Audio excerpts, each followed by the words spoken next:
Hey guys, this is Anita. Welcome back to my channel. Today's video is going to be my review of Dragon Reborn, which is third book in Wheel of Time series. This is going to be completely spoiler-filled review. So for my experience with Wheel of Time is up and down and up. I liked book 1 a lot, not a fan of book 2, and I liked book 3. Initially when I started Dragon Reborn, I was worried. One thing I did not like in book 2 was Rand's POV. He was reluctant about his powers and he repeats that a lot. So this book starts in Perrin's POV and it was very similar to the tone of Rand. Perrin was very reluctant about his ability to communicate with wolves. Actually, in book 2, Perrin uses his ability. He communicates with wolf and he uses that to track Rand. So I thought he accepted it. I think I misunderstood that because in the starting of this book he was totally hesitant about his powers, and audiobook narrator uses same voice for both Rand and Perrin, so they both sounded similar to me. So I started worrying I would not like this book as well. But things changed soon. Jordan did a great job in developing Perrin's character. This book starts soon after the events of book 2, I think only few weeks gap. Girls along with Verin leaves for Tarvalon. They take Matt with them to heal from his dagger. So Rand and Perrin and Loyal are with Moraine. They are hiding in Misty Mountains in the beginning of this book because Moraine can't figure out what happens next. Rand gets frustrated with waiting and he also doesn't want any of his friends to get hurt. So without telling anyone, he leaves.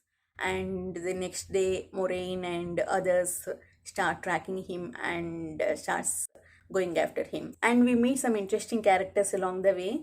They stay in an inn in one village and a guy who works there asks for Aes Sedai help to treat his brother. His brother also has ability to communicate with worlds, but he's totally gone now. He forgot how to be human and behaving like a wolf. That was actually really a sad scene. That's when actually I started understanding why Perrin was reluctant about his powers. It was actually good insight to Perrin's emotional state. I started understanding why Perrin was reluctant about his powers. And later on their journey, they come across Children of Light in some other village. They put an ill man in a cage. Perrin goes and rescues him. I really like that. There are still some things I did not like. The way Perrin talks with Moraine. I understand Perrin not trusting Moraine, and they all grew up with that bias. They all grew up with that stories against Aes Sedai, so that's totally understandable.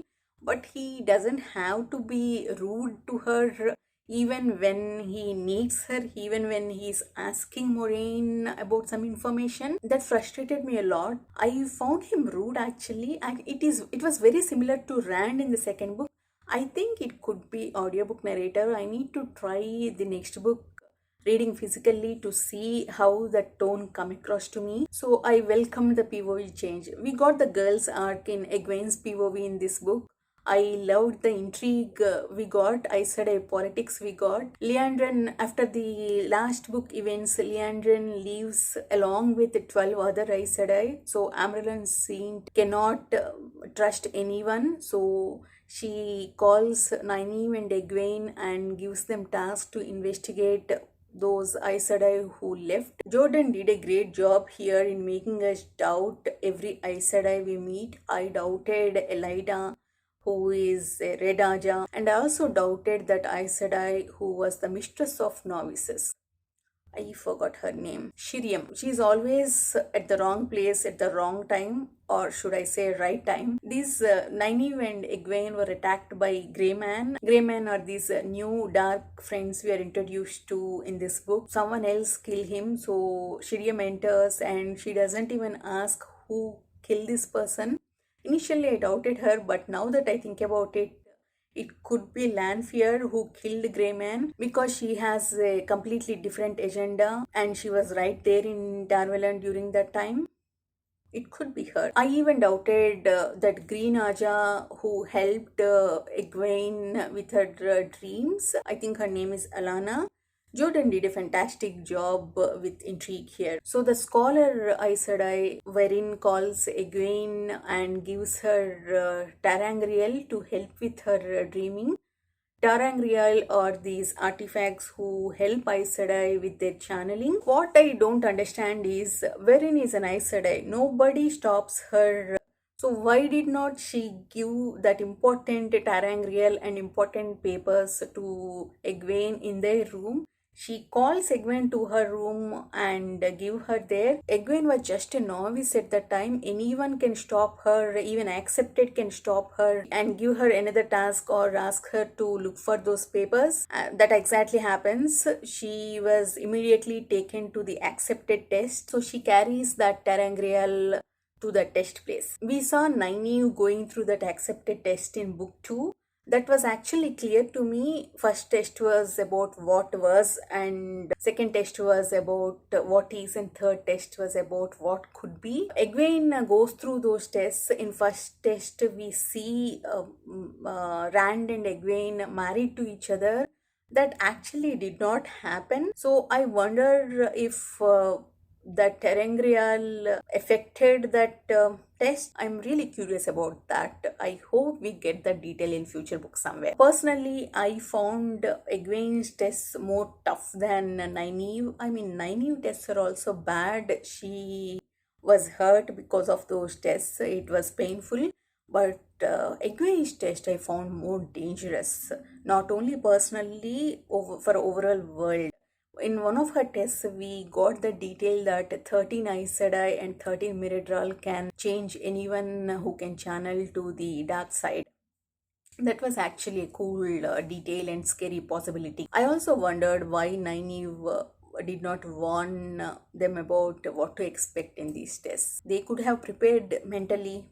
I don't know. Anyway, immediately after that, Els comes to their room and informs them about these 13 Aes Sedai stuff in the basement. That was actually Lanfear in the disguise of Els, which was, we see Els actually in the garden in previous scene with Matt. She does not recognize Matt and she does not talk to Matt.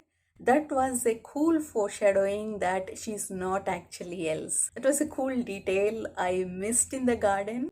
I really like that part. So girls go to the basement and find out that they all these Aes Sedai went to Tear. All clues point to Tear. They know that that was a trap. We know that that was a trap. Even Amyrlin Seat knows that was a trap, but they still choose to go there because they want to save Rand. And this is where my favorite character enters the story. Matt is recovering from the whole dagger episode. Lanfear already visits him and talks about Glory. He gets big red flag from her and he wants to leave the Starvellon. He goes downstairs and he happens to fight with Gallard and Gavin with quarterstaff, which was a cool scene. And it was actually convenient, but Jordan gave us that information that Matt's father was one of the best fighters in his village, and I think it's a cool foreshadowing element that about his luck. So girls visit him and ask him to deliver a letter to Elaine's mother, which he agrees because that gives him opportunity to escape from Tarvallon. From here, my experience with this book totally changed because we got Matt's POV. I mean, we know about Matt's casual and jovial nature in first two books, but we did not get those in his POV. We got that in this book. I found those thoughts in his head hilarious. After leaving Tarvallon to earn some money, he starts gambling and he wins every round. He's also surprised with his luck and he's chased by Greymen. He escapes from them and happens to meet Tom, which is a surprise to me. I wasn't expecting to meet him. I was happy. At the same time, I'm sad to see Tom in this state. He was in depression after the death of his girlfriend. Matt convinces him to join in his journey, so they both start traveling to Camelin. I think traveling with Matt really helped Tom. He keeps getting surprised with Matt's attitude. I found it funny. On their way to Camelin, Matt happens to save an illuminator, so she give him some fireworks as a gift, and she also wants him not to open, and that's exactly what Matt does. He was too curious and he opens them, and later he throws them in fire. I just fell in love with Matt's character during that scene. That entire scene, Tom's reaction to that was just hilarious. So they finally reaches Camelin, and after some mishap, Matt goes to meet Queen Morghese. On that way, Matt comes across this conversation. He happens to listen to a conversation between a dark friend and another guy who is telling him to kill Elaine and her friends. So Matt wants to warn Queen, but he finds out that that voice is similar to Queen's advisor. So instead of telling the Queen, he decides to go after Elaine and the girls and save them by himself. Matt's character development is amazing in this book. It's not just his luck, it's not just his sense of humor. He also doesn't hesitate to go after girls when they realize that they are in danger. Everyone converses to Tear. They all have their own adventures along the way. Moraine and others were chased by dark hounds in Ilian. Ilian is ruled by one of the dark friends now. Moraine realizes that, and she uses Bellfire, which was forbidden. They're also joined by, I totally forgotten her name. Feline. Her name's meaning is falcon. Initially, Perrin doesn't like her because one of the Min's prophecies was that there was falcon perching on Perrin's shoulder, falcon and hawk both. So her name's meaning in old tongue is falcon. So Perrin maintains distance with her. Later, when they reach Tear, there was a trap for Moraine, which was set by one of the High Lords of Tear. He also happens to be dark friend.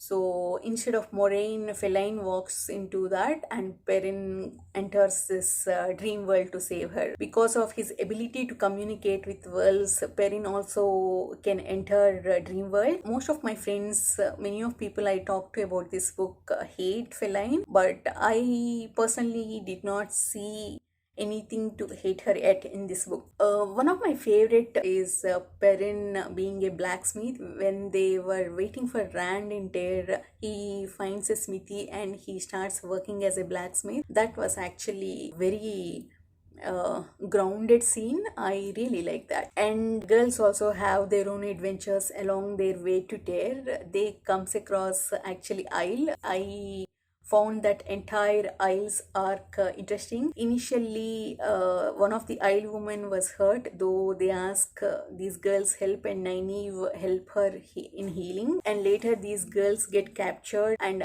those Isle come and rescue them. Actually, in first two books, I really liked girls' POVs, but in this book, I was not a big fan of girls. They keep bickering, Egwene and Nynaeve. I mean, I understand, and Egwene has a lot to deal with. She is using the ter'angreal to dream about Rand, and she has a lot of trauma to deal with after that accepted test.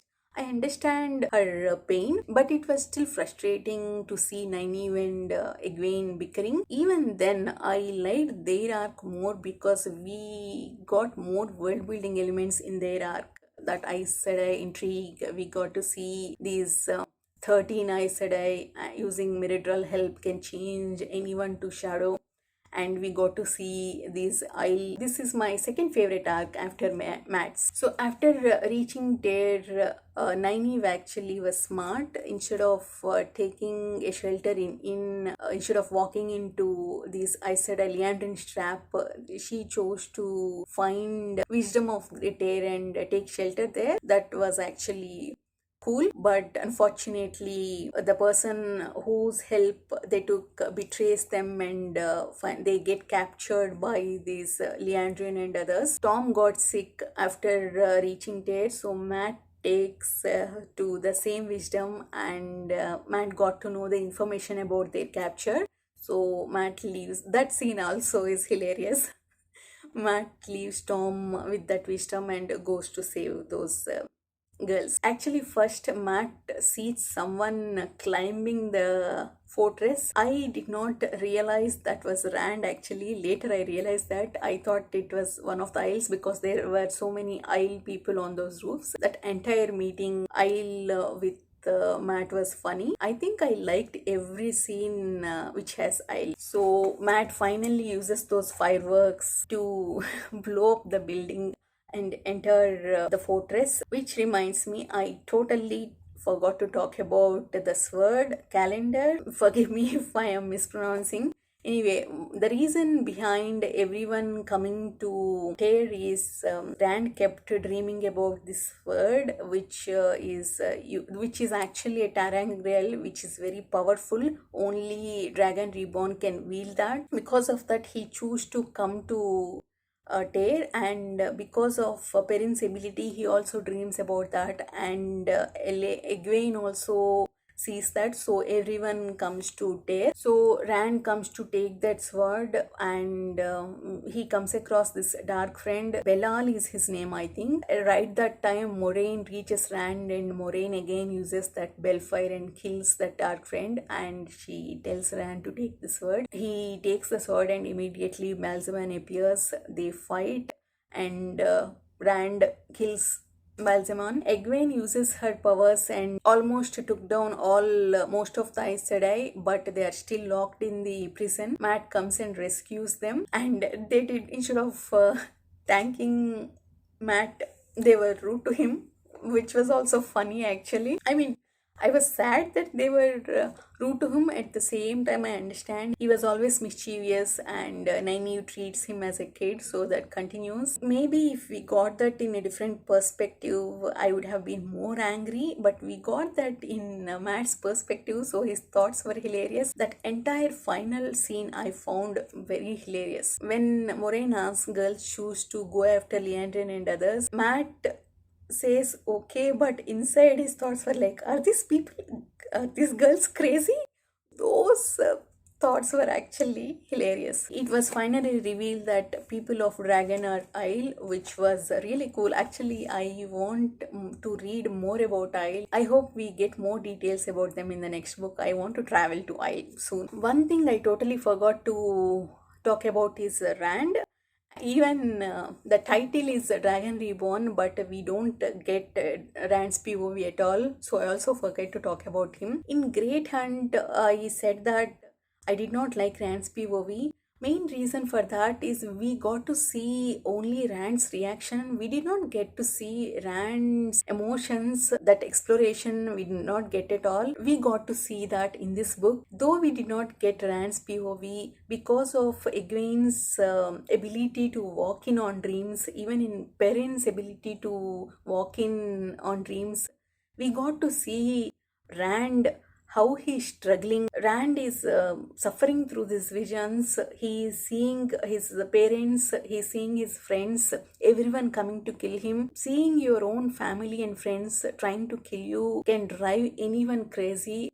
So I understand what Rand is going through in this book more. So I felt very bad for him. So I don't hate him anymore after reading this book. And also there was the scene he kills 10 people in an instant. One of them was Grey Man. He realized that, so he killed everyone. That was actually a scary thing. I can see Rand going crazy. That really makes me feel bad for him. I think I covered everything. Oh, I want to talk about one last thing about Loyal. There was this scene when they came across, when they realized that there was a dark friend in Ilian, even there is a dark friend in Tear.